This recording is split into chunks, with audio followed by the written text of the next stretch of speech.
के लिए इंडस्ट्री बहुत ज़रूरी है, लेकिन इकोनॉमिकल ग्रोथ के लिए industry with respect to EPA standard काम करे। Will it not be expensive? जैसे मैं एक फैक्ट्री का मालिक हूँ, जी अब तक तो मैं धुआं छोड़ता रहा, मुझे किसी ने कुछ कहा नहीं।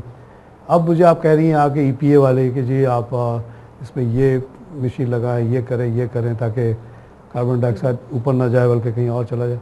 तो how costly it is? Will it be economically viable? Economic it is viable. Economic ऐसी टेक्नोलॉजीज हैं, ऐसी टेक्नोलॉजी हैं और लोकल आप कुछ चीज़ें प्रोवाइड करें अगर गवर्नमेंट ऑफ पाकिस्तान, तो हमारे यहाँ लोकल टैलेंट इतना अच्छा है। लोकल फैब्रिकेशंस, सिंपल एनालाइज़र आते हैं और उसकी मॉनिटरिंग के लिए, और सेट एनालाइज़र हैं डिफरेंट कि आप किस तरह उसकी मॉनिटरिंग। इवन इंडस्ट्री में लोगों में ऑपरेटर्स वगैरह जो लोअर लेवल के लोग हैं उनको इतनी अवेयरनेस भी नहीं होती है कि जी कितने पीपीएम ईपीए ने अलाउबल लिमिट क्या है, एनईक्यूज वगैरह जो स्टैंडर्ड्स हैं, वो अवेयरनेस पैदा करने की ज़रूरत है कि जो from top to the bottom जो इंडस्ट्री में लोग काम कर रहे हैं उनमें एनवायरनमेंट की अवेयरनेस हो, फिर हम कंट्रोल कर सकते हैं इस पैरामीटर को। जी कार्बन डाइऑक्साइड की एमिशन है, नॉक्स सॉक्स की जो प्रॉब्लम्स आ रही हैं, इंडस्ट्रियल सॉलिड वेस्ट है, एयर पॉल्यूशन है, उसको हम कंट्रोल कर सकते हैं विद इन द लिमिट्स। तो इस तरह ना सिर्फ हमारी इकोनॉमी ग्रो करेगी बल्कि हमारी एनवायरमेंटल इम्पैक्ट, एनवायरमेंटल प्रॉब्लम भी सॉल्व होगी। It will not cost the economy. इससे इकोनॉमी यानी जैसे मैंने as a simple as industrialist बात की कि अगर मैं अपने फैक्ट्री में ये सारे मेजर्स लेता हूँ तो how costly it will be. आपको पता है बहुत सारी इंडस्ट्री बिल्कुल ही मार्जिन पे चल रही होती है, प्रॉफिट और लॉस के करीब होती हैं। अगर उनके कॉस्ट मजीद इजाफा हो जाए। मैं आपको बताता हूँ, इसमें एक्चुअली जैसे कोरंगी इंडस्ट्रियल एरिया है, इसमें लेदर फैक्ट्रीज़ हैं, तो कोई तकरीबन 600 के करीब लेदर फैक्ट्रीज़ हैं वहाँ पे। तो उनका एक combined water affluent treatment plant जो है वो लगाया है उन्होंने। वो मेरे ख्याल से अभी तक चला नहीं है शायद, लेकिन वो चलने वाला है। वो चल रहा है जी, चल रहा है आजकल, शायद अभी शायद पिछले दिनों ही चला होगा। काफ़ी पहले लगा था, वो हॉलैंड की कोई कंपनी थी, उसने लगाया था। तो वो मिल के शेयर करके जो है वो भी किया जा सकता है। और देखें पूरे यूरोप में तो सॉक्स नॉक्स और ये CO2 वगैरह कंट्रोल कर ही रहे हैं ना, तो वहाँ भी जो कॉस्ट आ रही है वो है। तो ह्यूमन हेल्थ जो है वो तो डेफिनेटली इम्पॉर्टेंट है इकोनॉमिक। जी हाँ, उसको इकोनॉमिकल वाइबल बनाने के लिए ये है कि आप मिल के ये काम कर लें, गवर्नमेंट शेयर कर ले थोड़ा सा बर्डन इंडस्ट्रियलिस्ट का। और जो अच्छी इंडस्ट्रीज़ हैं, जैसे जो बड़ी बड़ी इंडस्ट्रीज़ हैं, स्टील मिल है, रिफाइनरीज़ हैं, पेट्रोकेमिकल प्लांट्स हैं, फर्टिलाइजर्स हैं, तो उनके पास तो टर्नओवर इतना, उनका बजट इतना उनका होता है कि वो इजीली अफोर्ड कर सकते हैं ये वाटर ट्रीटमेंट प्लांट्स जो हैं, या जो अपने एफुलेंट ट्रीटमेंट प्लांट्स हैं, इतना कोई वो नहीं होता। I mean if there is a खासतौर से ये CO2 की अगर हम उस पर ज़्यादा रहें तो कोई ऐसी टेक्नोलॉजीज़ आई हैं जो कि कम पैसे में भी उनको PPP जो आप कहते हैं वो कंट्रोल में लाया जा सकता है? How does it cost? जैसे एक इंडस्ट्री है, कोई कंट्रोल नहीं है उसमें, मतलब 1000 टन वो छोड़ रही है, how can you reduce it to half or 1/4 and how much it will cost? इसमें कॉस्ट तो एक्चुअली नहीं मालूम कि क्या आएगी, वो तो हर एक की इंडस्ट्री की ऊपर डिपेंड करता है कि कितना वो CO2 रिलीज कर रही है। और वो कैसे कंट्रोल करेगा अगर चाहे कंट्रोल? जी हाँ, टेक्नोलॉजीज़ हैं, वर्ल्ड वाइड टेक्नोलॉजीज़ हैं। जी हाँ, क्या वो सूट्स को गिरा देते हैं? अब मैं आपको बताऊं, इसमें ये गाड़ियों में है, जैसे गाड़ियों में CO2 जो है वो 4% से ज़्यादा नहीं होना चाहिए एमिशंस में।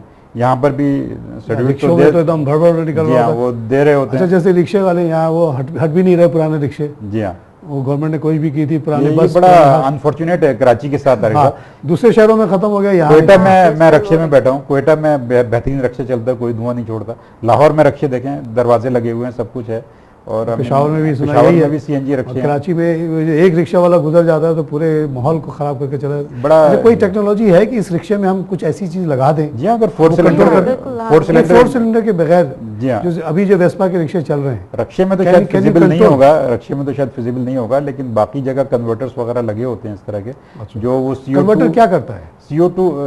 CO2 एमिशंस जो हैं वो 4% से ज़्यादा नहीं होना चाहिए, जो गाड़ियों के एग्जॉस्ट में होता है। ये बड़ी बड़ी पुरानी बसें चल रही हैं। जी हाँ, कोई आपके पास, आप लोगों के पास ऐसी टेक्नोलॉजी है जो बहुत ज़्यादा महंगी भी ना हो, 8-10 हज़ार की हो, जो उसके अंदर फिट कर दिया जाए तो वो बहुत कम छोड़े? वो करता कैसे? अगर ऐसा है भी तो क्या? टेक्निकल है। कैटालिटिक कन्वर्टर्स होते हैं, गाड़ियों में लगते हैं अमेरिका वगैरह में, और उसमें फिर कैटालिटिक कन्वर्टर जब लगता है तो उसमें ये होता है कि वो लेड फ्री पेट्रोल यूज़ करना चाहिए उसमें। अच्छा, अगर लेडेड पेट्रोल होगा तो वो पॉइजन हो जाता है, ये भी एक मसाइल है। खैर पाकिस्तान ने बड़ा अच्छा किया कि सन 2000 में पूरा पाकिस्तान अब पेट्रोल लेड फ्री है यहाँ पर। अच्छा जी हाँ, जबकि थर्ड वर्ल्ड कंट्री में अभी भी, इंडिया में भी 100% लेड फ्री नहीं हुआ है। अच्छा। ये दुनिया में चंद ममालिक हैं जहाँ पे आजकल लिखा होता है अनलेडेड अनलेडेड अनलेडेड और लेडेड, कि कोई खास पंप में अनलेडेड होते हैं, बाकी में नॉर्मल होते हैं। नहीं, अब टोटल सिंगल मोनोग्रेड का जब से सिलसिला शुरू हुआ है तो चलिए वो प्रॉब्लम तो हल हो गया। अब सिर्फ धुएं का रह गया मसला। जी हाँ, हम इसी शहर में देखते हैं एक सीएनजी की रिक्शा गुजर जाता है, ना आवाज़ ना उसके अंदर ना कोई धुआं, तो 4 स्ट्रोक इंजन भी है जी, 4 स्ट्रोक इंजन भी है। और वहीं पे एक नई बस गुजर रही होती है, पेट्रोल से ही चल रही होती है या डीजल से, उसमें कोई खास धुआं नहीं होता। और जो पुरानी बस होती है उसमें ऐसा धुआं छोड़ता है कि पूरे इलाके को तबाह कर देता है। तो पुराने वालों को कंट्रोल करने का कोई सिस्टम नहीं है, कोई रास्ता नहीं है। पुराने का तो फिजिबल नहीं बनता ना इतना, इसलिए कि वो ऑलरेडी 1960 के आप बसें चला रहे हैं यहाँ पे कराची में, जो कि बैन हो जानी चाहिए। पूरे मुल्क में नहीं चलती कहीं पर भी इतनी पुरानी बसें जितनी कराची में चलती हैं। उनको रिप्लेस करना ही ये सोल्यूशन है आपके? जी हाँ, नई टेक्नोलॉजी। आमतौर से ये होता है कि जब आप बड़े शहरों में उनको रिप्लेस करते हैं, वो किसी छोटे शहर में चलना शुरू हो जाती है। जी हाँ, ये अगर हम इन्वायरमेंट की बात करें तो दुनिया में तो वो मौजूद है, वो सही माने में तो आपने सोल्यूशन लॉज की इम्प्लीमेंटेशन है मेनली। तो अब छोटे छोटे शहरों में तो आप रोक नहीं सकते कि पुराने रिक्शे चल रहे हैं या पुरानी बसें चल रही हैं, वहाँ है ही नहीं। जो चलेगा वो भी गनीमत। और हम तो ये दुनिया तो एक ग्लोबल विलेज है, और अगर गांव में विलेज भी हो तब भी वो ऊपर तो आते ही है, उसको तो आप कंट्रोल नहीं कर सकते। तो ये कोई ऐसा अभी फ़िलहाल उसका सोल्यूशन नहीं है। जी जी जी। लेकिन जो मेन हमारा मसला है क्लाइमेट चेंज का, उस पर ज़्यादा पाकिस्तान को जो है वो जोर देना चाहिए। ऑल्दो कि वो इतना प्रॉब्लमेटिक पाकिस्तान के लिए अभी तो नहीं है, लेकिन फ्यूचर में बहरहाल वो हो जाएगा। अच्छा, जैसे कि आप कह रहे हैं कि हम लोग तो इतने डेवलप नहीं हैं। जी जी। हम लोग तो छोड़ नहीं रहे, ज़्यादा छोड़ तो रहा है, यूरोप अमेरिका ज़्यादा पोल्यूट कर रहा है। तो ये क्या इसका कोई, जैसे आपके इलाके में पोल्यूशन से ज़्यादा ताल्लुक है, ओवरऑल देखना ज़रूरी है? नहीं, ओवरऑल ये तो पूरा जैसे साउथ ईस्ट एशिया रीजन है, इसमें जो चैलेंजेस और इश्यूज हैं वो कॉमन है। हाँ, वो तकरीबन कॉमन है। पाकिस्तान से गैस निकले या इंडिया से निकले, जी हाँ, इम्पैक्ट सबको बराबर करेगा तकरीबन। जो देखें ना, कनाडा में तो इंडस्ट्री नहीं है इतनी, आपको मालूम है, लेकिन कनाडा में एसिड रेन होती है अमेरिका की वजह से। अमेरिका में जो इंडस्ट्रीज़ हैं वो सारी जाके जो है वो कनाडा में एसिड रेन करती हैं। तो प्रॉब्लम्स तो जो, ये तो वर्ल्ड एक ग्लोब है ना, पूरा ग्लोबल। आप कोई बॉर्डर नहीं खींच सकते कि बॉर्डर नहीं, यहाँ का धुआं इधर ना आए, इधर का एमिशंस को आप रोक तो नहीं सकते। इसी तरह अगर ये रिक्शे और गाड़ियाँ जाके हैदराबाद में चलें या किसी और छोटे शहर में चलें, फिर भी उसका इम्पैक्ट तो वही रहेगा, उसको आप कंट्रोल नहीं कर सकते अनलेस यू चेंज इट। अच्छा, ये बताइए कि ये जो रेन के बारे में आप लोगों की क्या राय है? इस पर बड़ी दो राय चल रही है, ज़माने से चल रही है। एलन गोर वगैरह ने पिछले साल अपना आर्गूमेंट तो जीत लिया, लेकिन अभी भी मुख्तलिफ प्रेडिक्शंस हैं। कुछ का ख्याल है कि ग्लोबल वार्मिंग से बारिशें बढ़ जाएंगी, कुछ का ख्याल है कि ओवरऑल बारिशें कम हो जाएंगी, ग्लेशियर्स पिघल जाएंगे, कोई कहते हैं नहीं पिघल जाएंगे। उसमें आप दोनों की क्या राय है? इसमें तारिक साहब देखें, अब आप खुद ही एनालाइज कर लें, एज ए लेमैन भी ये बात सोच सकता है कि आज से 30-40 साल पहले 1960 में हमारे कोयटा में पंखों का और एयर कंडीशनर्स का कोई वजूद नहीं था, ज़रूरत ही नहीं थी। वहाँ पे आप बिल्डिंगों में इतनी ठंड होती थी। मैं अर्ली 60s में गया हूँ स्कूल में जब था, तो वहाँ पे जून में हम लोग लिहाफ ओढ़ते थे। अब वहाँ पे बाकायदा एयर कंडीशनर चल रहे हैं। यही हाल टोरंटो का भी है और न्यूयॉर्क सिटी का भी है, जहाँ पे इस दफ़ा सुना कनाडा में बिल्कुल ही सर्दी नहीं पड़ी। जी हाँ, बहुत कम पड़ी सर्दी, पड़ी तो है सर्दी, लेकिन जो सीवियर कंडीशंस होती हैं वो नहीं हुई।